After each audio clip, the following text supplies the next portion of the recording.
Welcome to partialarc.com. Don't do that.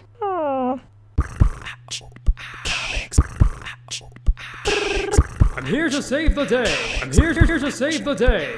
Soon I will be invincible. Because comics. Welcome to Because Comics. This is episode 77. I'm your host, Jay Jones, and I'm joined by my co-host, the fire-flying Mike Christensen. Fry only lasted 14 episodes. So sad. Stings, doesn't it? Your light burned so bright that it had to burn out. Hey, it's been 15 years since that show was on the really? air. Yeah. Wow. That show hasn't aired in 15 years. We're talking about the beloved series Firefly. Yeah, which is very enjoyable, and if you haven't seen those 14 episodes, check them out so we can all be sad together. Hey, you know what, Mike? That reminds me of something. What? Sometimes we talk about comics on this show. We have? Yeah, I mean, I think so. Hold on, let me check. 76 times, it says right here. Well, Want to go for let's- 77?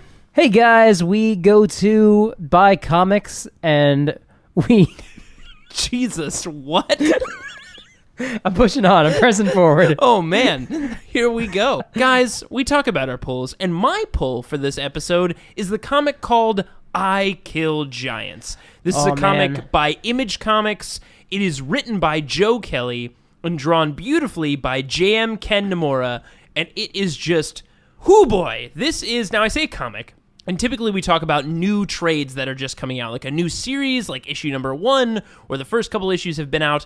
I Kill Giants is actually a graphic novel, and occasionally on the show we go back and talk about graphic novels or trades that have kind of completed their run previously that are so good that even though they're not new and currently relevant, we highly recommend you go back and pick them up. Yeah, things that you would be remiss to not include in your collection. Oh my god, yeah. And I gotta say, I Kill Giants is one of my favorite graphic novels of all time, and it is beautiful. It is powerful. The art is unlike anything I've really seen in most graphic novels, and because it is such a singular run, I believe the artist and even the writer can get, especially like with anything that is finite, right, that's very short, that you can get really crazy and creative with it and go to really deep emotional places. And for a graphic novel called I Kill Giants, it certainly lives up to its title and has such a emotional depth to it. And just to give you an idea of what this graphic novel is about, it is about a girl, a young girl, who is living her life in a house and, right? That's all I'm going to tell you. She just lives in a house. Yeah. But this young girl... What an exciting comic. What an exciting comic. This young girl, she fantasizes about adventures. She plays D&D with her friends. She's currently going through a really tough time in her personal life. I won't go into what that is. It's a big part and hook of the comic.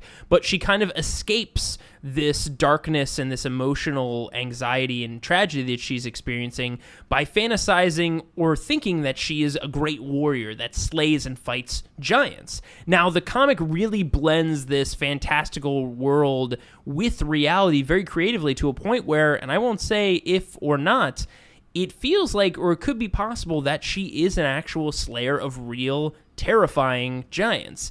And it's really interesting how they kind of work their way through the story and how they handle the emotional issues she's dealing with, whether they be in school or with her own personal life.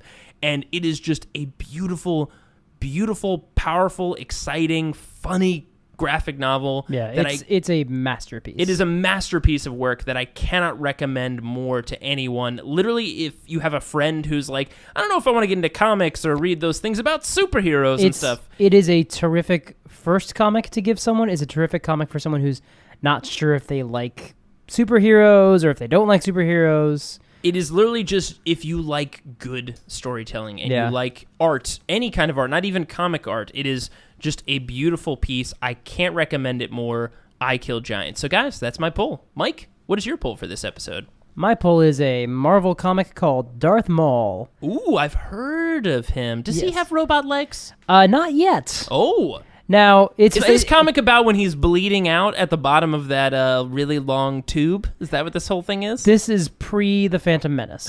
What? So this is a character from the Star Wars films, and television series, and it's really funny because right now I'm at the point in my Clone Wars reviews. Because you review the Clone Wars TV show every week. Yes, the Star Wars Clone Wars cartoon from a couple of years ago. I am doing a comprehensive recap of that series, and Darth Maul just showed up, and he also just had a comic that came out, and he just made an appearance on Rebels, but I haven't... Yeah, Darth Maul is kind of everywhere right now. Well, especially for you. Especially for me, yes. And I'm not even watching Rebels. I'm just seeing clips on online. I'm like, I'm not going to watch this. Spoilers, I guess. Spoilers, I guess, for Rebels. I guess. I wonder if he kills Obi-Wan. Maybe. I'm sure we've never seen his death before. Nope. Darth Maul, written by Cullen Bunn, art by Luke Ross. And it is just about him very early on in his life, or not as a young man, but certainly pre-Episode 1, where he is apprenticing with Palpatine, and being told, like, yes, feed your anger and use that to fill your powers, but don't go and hurt any Jedi yet. We gotta wait on that. And Maul is just like, I want to murder people. I want to just kill. I want it. I want to kill them. I want it so bad. I want to just murder them. Why can't I just murder them? I just want to murder them all. How old is Maul in this comic? I don't know how old Maul is ever, but he's an adult. Okay. I was wondering if he was like started out as like a teenager, or we see him like when he's really young. Like, No, do we see where like Palpatine picks him up? We have a very brief flashback in one of the comics, like one panel to seeing him again as a boy, just to see like, hey, he was a boy with Palpatine, now he's a man, and he's kind of doing his own thing, but he's also very, very much does not want to get caught by Palpatine. Or by like doing Darth his murdering? Yeah, he's on a little bit of a warpath in this issue. He's on a little bit of a mission, self-ascribed mission, and he doesn't want his master to find out about it. Darth Maul, it's good. Art is cool. Interesting team-up happens in the second issue. Is it with Aquaman? Yeah, how'd you know? This Marvel comic has a team-up with Aquaman in Star I heard Wars. it was controversial, but I'm glad that they made it happen. No, a character from Clone Wars, if you're reading my reviews or have watched that show, shows up and is working with Maul, and that's pretty cool. And that is all I think I'm willing to say. There's only 2 issues out right now. It is intriguing to see where this is going to go. I'm excited. I wonder if he'll ever lose the bottom half of himself. Yeah, that's going to happen. Eventually? And then he's going to go super duper crazy. Oh, I'm sure. Is it because he's now part robot man? Not yet in the comic, but yeah, on Clone Wars, he went super duper crazy. Well, you know what they say, when you go double lightsaber, you go double crazy. That's a thing, right? I don't think anyone's ever said that before. But let's start it. Let's make it a thing. Let's make it a thing, guys. Get out there. When you go double lightsaber, you go double crazy. There we go. We've started it. It doesn't even make sense because that's not what makes him crazy. But you know what? It's going to be a thing now. Yep. All right, guys, so those were our pulls, and that'll take us to our main segment. Mike, kick things off. Snapper Carr, Super-Traitor. We're reading a Justice League comics from back in the... Justice League comics or a comic? A Justice League comics. That's syntax, right? Yeah. That's good syntax. I think that's correct. This is Justice League of America number 77. Written by Dennis O'Neil, pencils by Dick Dillin, and inks by Joe Giella? I don't know. Sure. We'll never know. Sorry, Joe. There's no way for us to know unless I did research, which we all know I didn't. And this is a comic about how the Justice League of America was betrayed by their teenage sidekick and could no longer live in Mount Justice. Now, I know that for some of you, probably a lot of you, none of that meant anything because we have on this show never talked about Mount Justice, which actually, I don't know if that's what their base is actually called or just what they called it on Young Justice, but it's their home in Young Justice. Right. Snapper Carr, their teenage sidekick, we have never talked about either. Yeah, I was going to say, Snapper Carr, none of that, and I know a lot of useless stuff about DC Universe, but that is quite literally, I've never heard those words together. Have you read Justice League Year 1 by Mark Waid? I don't believe I have. I don't believe you have either. It's very, very good. Is it because I would have definitely known about this character if I had read it? Yes, you probably would have. And again, this is what? Snapper Carr, Carr. Gotcha. He is the teenage buddy sidekick of the Justice League of America. So, like, the Justice League of America, a group of people, all collectively had one sidekick. Yeah, this was a thing that... It would be like a college dorm having one puppy. Sure. Weird because the superheroes are also people, but I guess. So he's an honorary member, and he has been since the team was formed, because he helped them fight Starro the Conqueror, inadvertently leading them to the monster. That's how he sort of was their mascot, and was put in charge of maintaining their headquarters. The Secret Sanctuary is what it's called. Also, he later gains the power to teleport by snapping, but doesn't have that yet. Right now, he's just a regular kid. Is that why he's called Snapper Carr? No. He gains the power. So he just, ironically, gains the power to teleport by snapping his finger. A guy named Snapper. It's almost like a guy named Edward Nygma. No, wait, that dude just went crazy. It's different. Anyway, yeah, teams would have teen sidekicks. So, not Bucky. That guy was dead. Rick Jones for the Avengers. He was basically the sidekick. Yeah, I was thinking about Rick Jones when you were mentioning. Yeah, very much the same role. And around the same time. This is 1969. But this comic is when that doesn't happen anymore. Now, spoilers, I guess, for that thing I'm about to talk about. But also, we've never talked about Snapper Carr on this show before, so you're not going to know what I'm talking about. Anyway. But I wanted to catch up on all that Snapper Carr back issues. Yeah, maybe we'll ever talk about Snapper Carr again. I don't know. Maybe. Knows? But anyway, Snapper Carr is just walking around in town, and some guys just go to beat him up because he pals around with freaks. Wow, that's not very nice. That's not very nice at all. They just start pounding him because he hangs out with superheroes. And then this guy shows up, this guy in a green suit, says there's no need for violence, at least not yet. And, picks, not Rick Jones, Snapper Carr up off the ground. This is going to be a fun comic. And he, they definitely almost called him Rick Jones again. Snapper asks, hey, who is this? And everyone says, you don't recognize him?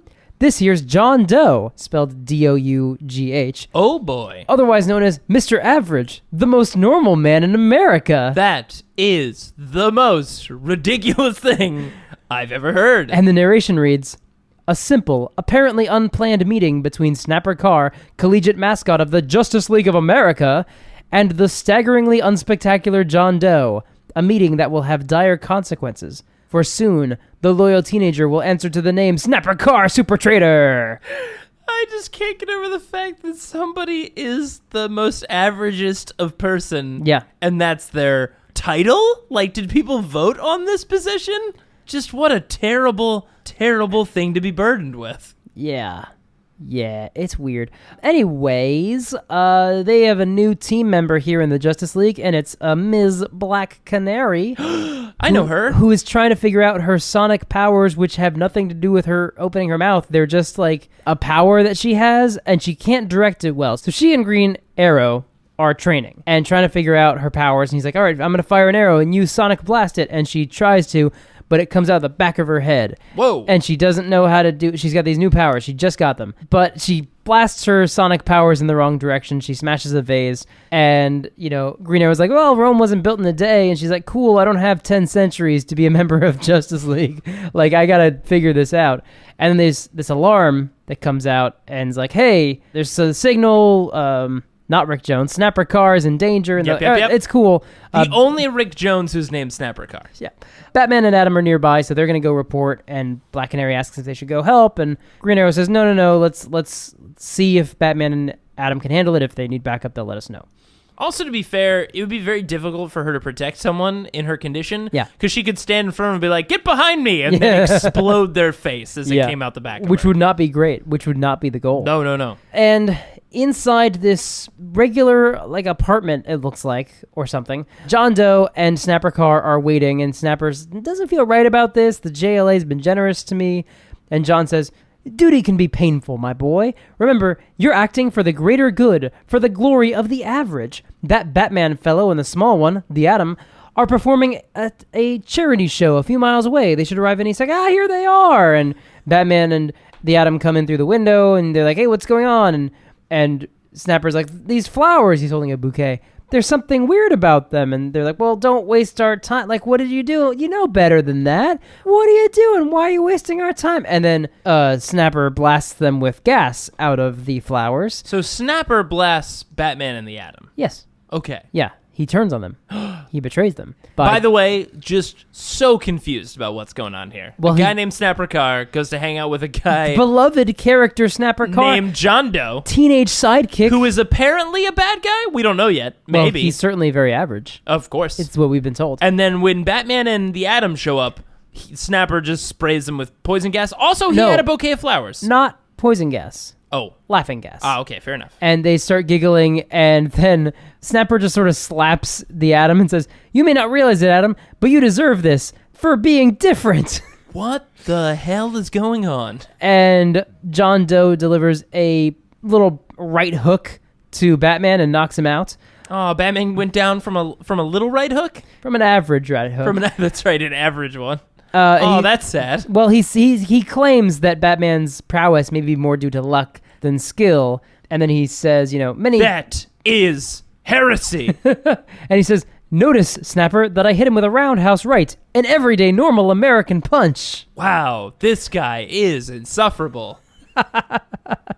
Yep, and then they tie him up, and they tie up the Atom, and... Do they tie him up in a very regular fashion? Like, that looks like a knot. Like a regular old knot. They tie him up with plain, ordinary clothesline. Seriously? We're trying not to swear on this show. Oh my god. Everything's going according to plan. We're ready for phase 2 of Operation Average. What?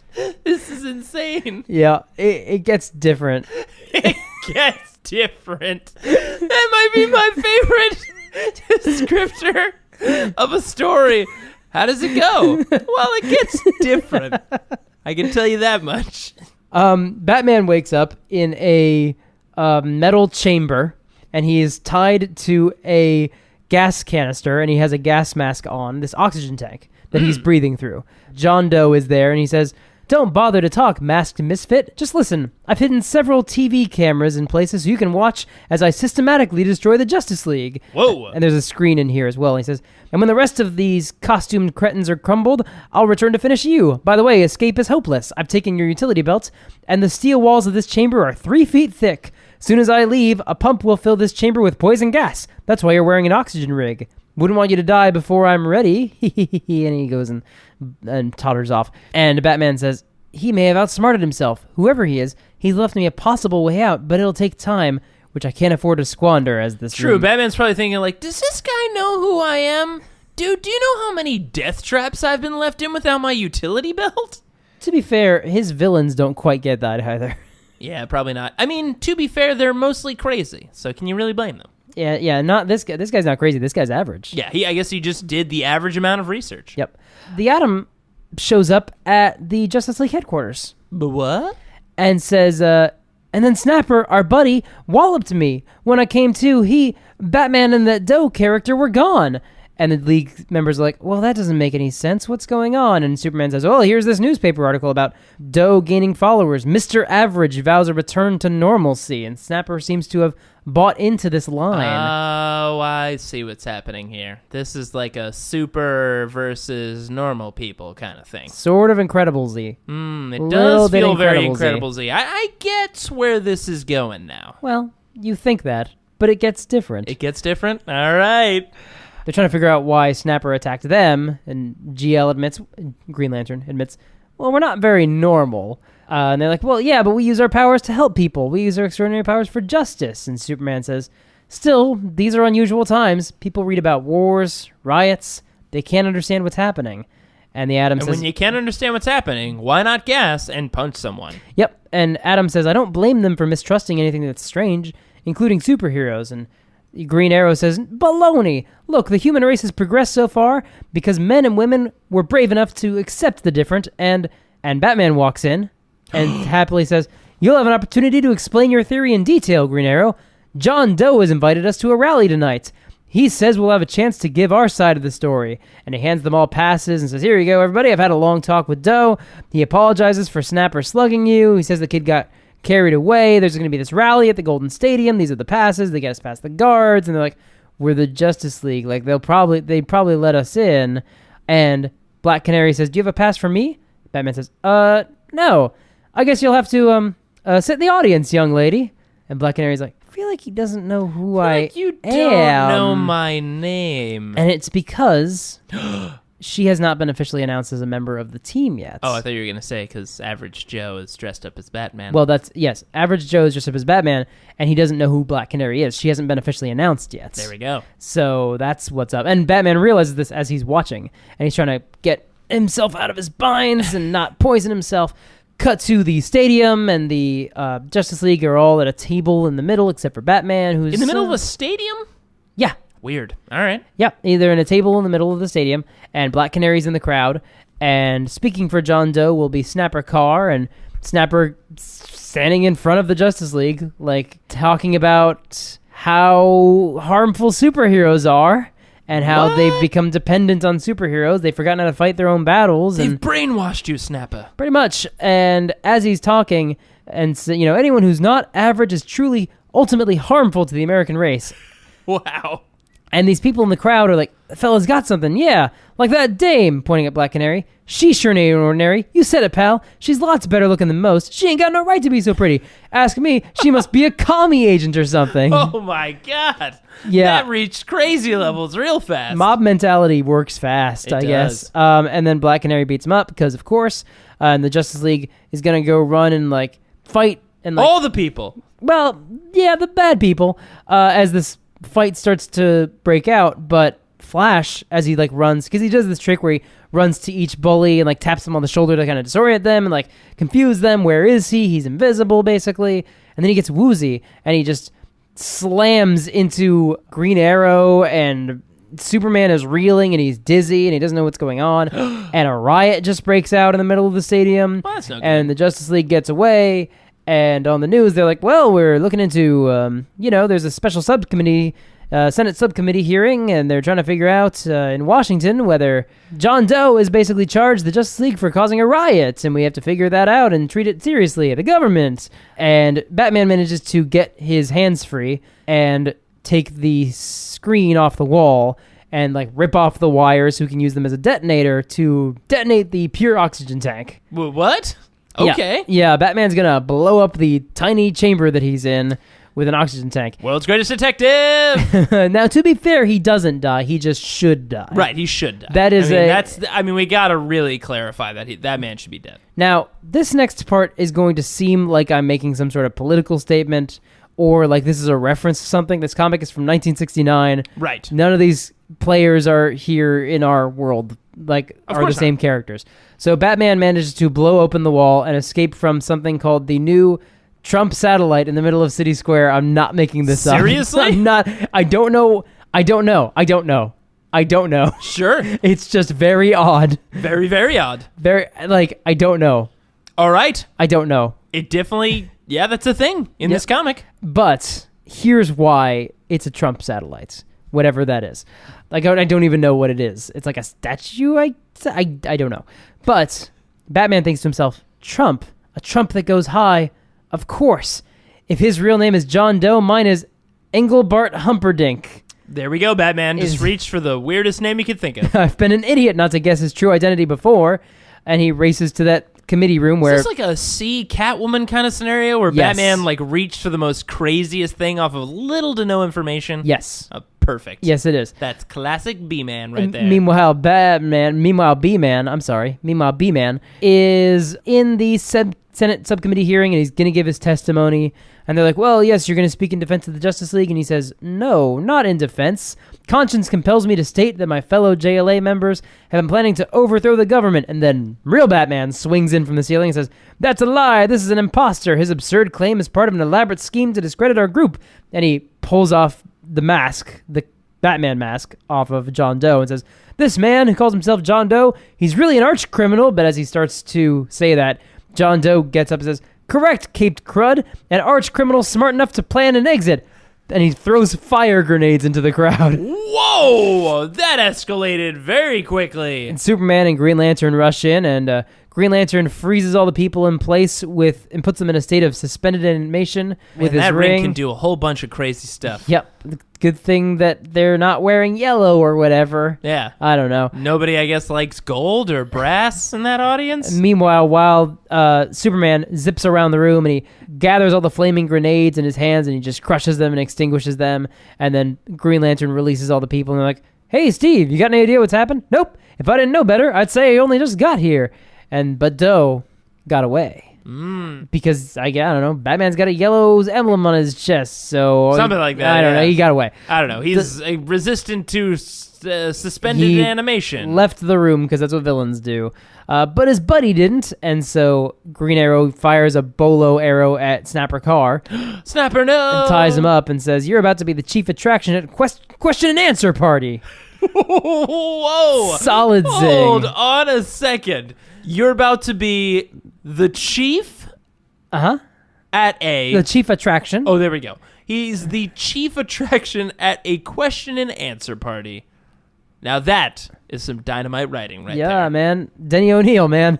That just crushing it. Yep. And they, and Batman says, "We figured out how you sabotaged us," and he pulls open the tickets. I like to think that some of the JLA members were standing there like, "Yeah, we figured it out." Yeah, I know. Just go on and tell him, Batman. Actually, so I'm sorry. That is the Atom who says that. So if he says it, probably more people have got it by this point. Sorry, Adam. Look, he's a brilliant scientist, but he's also not Batman. He's also not the world's greatest detective. Yeah, exactly. A man who will explode an oxygen tank in his own jail chamber. Yeah, his own solid whatever. And they pull open the tickets. Inside of the tickets for the Normalcy Rally are tiny transmitters, which subtly interfered with their nervous system's responses. Superman imagines there must have been some kryptonite in his. And they're just like, "Well, talk, Snapper. Why'd you sell us out?" And he says, I'm not sure. I guess there were a lot of reasons. Like, I wanted to be me. Nobody cared about plain old Snapper Carr. All any of my friends could see was... in me was the Justice League mascot. I got sick of being a nothing. I wanted to do something myself. I wanted to find out who I am. The other part was, I believed Doe. I still do. You guys are so blasted different from anyone else who does the world's work." And Green Arrow says, "Listen to me, fella. Listen good. I'm going to tell you what you should have seen for yourself, and I'm only going to tell you once. Doe's glorification of the average is sheer nonsense. The world's work gets done because of what's different in individuals. Each person has a talent, a skill, a thing he does better than his fellows. Take enough of those talents, put them together, and you build a civilization. Deny them, and you cancel everything that makes us human." And they're like, "Well said, maybe you should run for office." And again, I'm not making a statement. Yeah, I mean, none of this feels relevant. So, I'm not trying to. Yeah, weird. And Batman says, "Well, I think I know where he is, and who he is. The first clue was the weapon he used against me and Adam. Laughing gas. Next, I can't think of anyone that has used laughing gas He before. schemed to kill me last, after I'd witnessed the downfall of my fellow Justice League maneuvers. Still not following That it. suggested revenge, one of my particular enemies. The final piece of the puzzle fell into place when I saw he imprisoned me in a Trump satellite. A Trump, the highest card in some games, also known as," and Adam says, "Don't say it, Batman, and make the rest of us so-called superheroes feel like dopes." They cut to, not Mount Justice, what's it called? Secret Sanctuary. And they're like, "You think he's here, Batman? In our headquarters?" "Yes. His warped mind would see it as a colossal joke, the last place we'd normally look." And Snapper tipped him to the location, and then this kryptonite beam hits Superman, because that's a thing that the Joker, I guess, has, or is here. By the way, it's here. No, by the way, it's here. It's in the trophy case. It's still John Doe, but it's the Joker. Yeah, we We're leading to that, yes. And he says, "Ultra criminal freak me looted your trophy case and found this Krypton ray. Don't you see the humor? I ray gun Soupy and got the lantern as a bonus," because the lantern fell down too. Oh. "With your most powerful members unconscious and Flash stunned," and I guess Flash is stunned too. Was he surprised? I don't know. Oh my God! He's like slumped on the ground or whatever. Yeah, and the Flash, who I guess fainted. I can take my time shooting the rest of you. Do you think the art with my ordinary gun? No. What? Is it just like a Colt 45? It's just a gun. It's just a revolver. My ordinary gun. I'm still playing with this shtick. An ordinary gun. A gun. Just a gun. "Look, your quarrel isn't with these people. Let them go. Take me. Not a chance, Batman." And Black Canary thinks, Every time I've attempted to use my sonic wave, it's backfired. So perhaps if I face away from Doe, Oh my god. and she turns around and she does her magic thing, whatever it's whatever called. Sonic is I don't know from. her origin. Magic? I don't know. I don't know. Science? I don't know her thing. I actually don't know what it's from. She's from another reality, so that's a thing. What? Oh, that's a longer Oh boy, conversation. there's a lot to digest yeah, there. she's from Earth 1. She even says that here. We cannot even talk about this right now. But she knocks John Doe down with her sonic things out of the back Because of it her shoots head. out the back of her head? Yep, and they grab him, and she says, "It worked. My very own superpower worked. I'm afraid I didn't follow your deductions, Batman. I'm not familiar with Earth 1 villains. Who is this John Doe?" And Batman pulls off his mask and says, "Perhaps the most twisted genius in the annals of crime, the Joker." And after Superman and Green Lantern are revived, And I guess the Flash as well? the Flash is fine. He wasn't doing anything. I just love that the for writer was like, reasons. who is in this scene? Green Lantern? Everyone? And Flash and Superman. I mean, like, I guess he knocked over Superman with his ray gun. The other ones fell over too. You know what? I don't have time to write why. As soon as I've carted this specimen off to jail, we can take a well-earned rest. And Green Arrow says, "Are you kidding? We've got to establish a new secret HQ. Our mascot is having the biggest personal trouble of his life. We've got to square ourselves with the press, with the public." The end. Wait, what? That's how it trailed off? Yep, that's the end of that comic. That's just, we got to square ourselves with the public, and The end. that's interesting. So it just ends with, got to square things with... It ends with, "Hey, we got to figure out what to do about Snapper Carr, our buddy. And also, we can't live in our iconic headquarters. That mountain that we live in." Yeah. Makes sense. And that's the story, the classic tale of how those two major elements of the Justice League Uh-huh. that we know are no more. Wow. I wonder if that's the plot for Batman versus Dawn of Justice Batman Maybe. versus space. Doesn't feel versus relevant, though. Apocalypse demons. But I'm glad we could pick that story out. A random story. For all of you to enjoy. Guys, that was our main segment. We're so weird today. And that'll be taking us to our game, Super-Mundane. All right, this is our game, Super-Mundane. This is where I will name a mundane task or activity, and we'll have to decide which hero or anti-hero of Marvel and DC would be the best and which would be the worst for this. So our Super-Mundane for this episode is, who would be the best and the worst bus driver? Dang it, we can't keep going back to Ghost Rider, though. Can we? I know, like, we right? Can't, I mean, right? definitely the worst, though. We- Hands down. he would be turns bad. turns the bus into the hell bus. Can we do Well, I Ghost don't know. Rider? Is that the best, though? I mean, it's a rad bus that he turns it into a Wait, hell bus. you thought best? You thought we were going to go with best? It's like kind of like the reverse of the Magic School Bus, but like the hell version. Hell Magic School Bus. It doesn't matter if it's a school bus or a municipal city bus. Yeah, I will say when I thought of this, I don't like to think too deeply into these. That's a good qualifier. I was thinking a municipal, like A city bus. A city bus. Yeah. Not a school bus. Either way, Ghost Rider, bad answer. Yeah, bad. Either way. Gosh, I don't know. Someone wish- I feel like they got another way around the city, right? That's a good qualifier, actually. They got another way around the city. They also have to be able to deal with stress because they're going to be dealing with crazy characters and schedules and long hours all the time. It's a very stressful job. So who can deal with that? I mean, oh, wait. What about Professor X? Because Professor X sits all the time normally. And that's I my thought only about that with qualifier. Oracle, honestly. Oracle came to mind, Oh, and I had the Oracle, same yeah. thought. Oracle does know the city very well. Oracle knows the city very well, is why she's a better answer. I don't think Charles knows a city very well. Charles lives in a very nice mansion in Westchester. Also, like, he's a psychic. Do we want him to be sitting in a bus? Ooh, he'd have a lot of crazy characters to hear about in his mind all day. Also, is it bad to suggest someone in a wheelchair for a job where someone sits down all day? I don't know. I mean, that wasn't my reason why. I was thinking just because Charles Xavier is a chill dude who deals with crazy characters in his school all the time. So dealing Yeah. with crazy characters on a bus kind of feels in the same vein. But also he's a psychic. But he's also a psychic, so I feel and like when I'm on a bus, the last thing I want is for anyone to know the weirdest things that are running through your mind. Because I definitely have had the weirdest thoughts in my life on buses. Yeah, that's true. Buses do facilitate weird thoughts. So yeah, maybe a psychic is not the best pick. No. Definitely not Ghost Rider still. Still not- What about She-Hulk?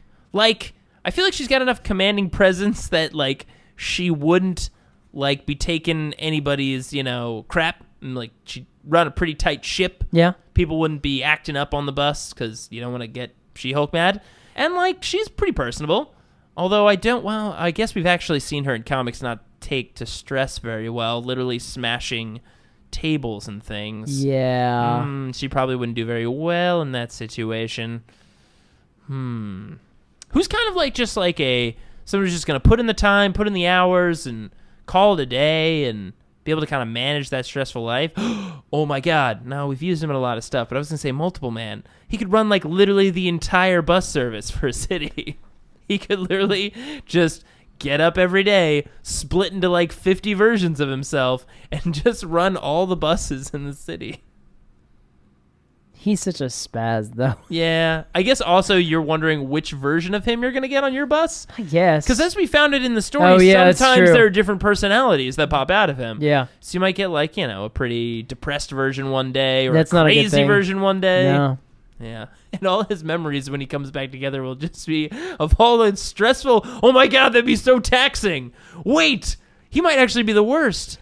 Because He probably think about it in is, the long term, actually. because like he separates himself to go to like different countries and learn different languages, right? And to gather those experiences, because when he rejoins, those experiences become part of him, right? Well, yeah.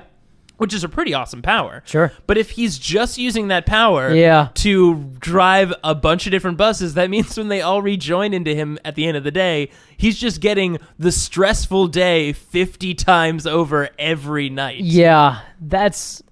My God, that's terrible. That'd be awful. You know what'd be great? I really don't like this job. I'd love to do it 50 times a day simultaneously. So he's our worst. I think that's fair. Because I feel like he's a good idea for like, I could have like 50 jobs. I know how to drive a bus. Like I could just do this. Or he's a great person to hire because they only got to pay him once. That's true. I feel like he'd get a little bit of a better deal. Maybe. I mean, like he'd probably be able to work out like, look, I'll run 50 buses. You pay me for 25. That's still a pretty good deal. That's a pretty good deal. I'm not going to lie. And like they can't deny like, yeah, we'll do that. Because I mean, all you have to do is like you have to pay him the salary and then like expense all of his meals essentially. That's true. You have to pay for like the meals he's getting, but then also like he's just got the one apartment. Interesting thought. If he melts back together into one person after eating 50 separert meals, does he poop for 50 people or is it just a single? Like what? I think it's happens the there? average. It nets out at 25. 25 poops. Why would that be the? Wait, are half of them not pooping and half of them pooping a bunch? Wait, what? Oh my God, guys, we don't record episodes this late usually. There's a lot of different. It's where all the taco trucks are in the city. Oh boy, so right away, Multiple Man is our worst. Man, I just want to talk about how weird life must be for Multiple Man. There's a lot of things that come of this. But, so he's our worst. Who would be our best to run said bus? Superman? The bus. Always one of the safest ways to travel. I mean... I feel like though, like your bus would be pulled over to the side of the road quite frequently. Yes, really. Because that's the thing. Like Superman's super distracted, and being a journalist like affords him a very flexible role where he can just leave in the middle of the day. And Yeah, people are that's like, true. I think he's doing a job, right? But like as a bus driver, you would have the worst route if you're like, I'm on Clark Kent's route. God, I'm never gonna make it to work because that dude just pieces out. That's a good point. We want someone who doesn't have a life. No, we need someone who will who will just go and do that. I mean, Hawkeye could probably get that job on the side. Hawkeye would be fun. And Hawkeye, like, if I'm going by comic book Hawkeye, Yeah, my favorite Hawkeye, which we have to assume we are. like he lives in an apartment of like varying character types. So, like, I feel like he could manage the varying characters that would board said bus. And I feel like he'd also become buddies, you know? Like, he's, like, high-profile enough of a Avenger to be cool, but not too high-profile where people couldn't be hopping on saying, like, hey, Hawkeye, and that kind of stuff, like in his comic. And it'd be like the Hawkeye route that he drives. Occasionally, Hawkeye is a bus driver for his neighborhood. Occasionally, he has cool. to pull over and fight tracksuit Draculas. Yeah. I'd read that comic. Absolutely would. I'd write that comic. #hireable. There you go. I mean, that would be very fun. Kate Bishop could sometimes part-time to run the route. That'd be kind of fun. Like a neighborhood superhero that just runs a bus route for his neighborhood. It's kind of fun. That would be fun. Just like generally. I kind of just like that idea. Yeah. No real humor to follow it up. I just that would enjoy be the neat. concept. That would be a cool direction for Hawkeye to go. Yeah. He just kind of picks up a side job of running a bus for his neighborhood because his neighborhood needs a bus driver. Pretty rad. Yeah. I like it. His dog could be on there, the pizza dog. Pizza Dog could be there. Oh, it'd be an easy way for him to solve, like, neighborhood-related pizza dog crimes. Because he could hop off at different stops and solve pizza crimes. Yeah. Oh, shit. I want this to be a thing now. God, Is it 'cause you have a somebody make a specific pizza route? dog noir. Is it because he would have a route he'd have to follow. Right, but you're going to still have different characters that come in and out of that route. Yeah. And there's so many characters at all these stops. Like, he could be investigating, somebody smells different that day, so he follows them. Yeah. Guys, please, somebody make this. This sounds great. Or us. Jay, stop giving away the game, man. Fine, I We guess. could make this comic. Fine, we'll write Pizza Dog and Hawkeye's Great Bus Route. That's the name of the comic. We are not tied to that name. All right, We're not fair married enough. to that name. Fair enough. We Fair will. enough. We will happily discuss. Marvel will be flexible. Guys, that was our Super-Mundane, and it looks like we've landed on our best and worst. Our best being Hawkeye, and our worst being poor Multiple Man and his lunch choices. So, guys, that was episode 77 of Because Comics. That was me, like, exhaling in exasperation, not attempting to make a fart noise. That was good for clarification. Because it did sound like I just blew a raspberry. It did. We'll be posting new episodes every other week. If you'd like to download more episodes or check out other similar podcasts, head over to partialarc.com. Of course, you can email us any questions at becausecomics@gmail.com. We'd also like to hear, who you guys think would be the best and worst for some of these segments. It's really fun. Or follow us on Twitter, Instagram, Facebook, and Tumblr, all at Partial Arc. And be sure to check out more content from our comic boy wonder, Mike Christensen, at partialarc.com, where he writes articles every Tuesday and Thursday. We already told you one of them. Will you find out what the Thursday article is? The Thursday article is I write about Dungeons and Dragons. You gave up the riddle! But guys, thanks for listening. And remember, You go double lightsaber. You go double crazy. that's it. That's all we have to say. End of episode, I guess. Thanks, everybody. And remember, about that thing we said about double lightsabers. It's a classic. Because comics.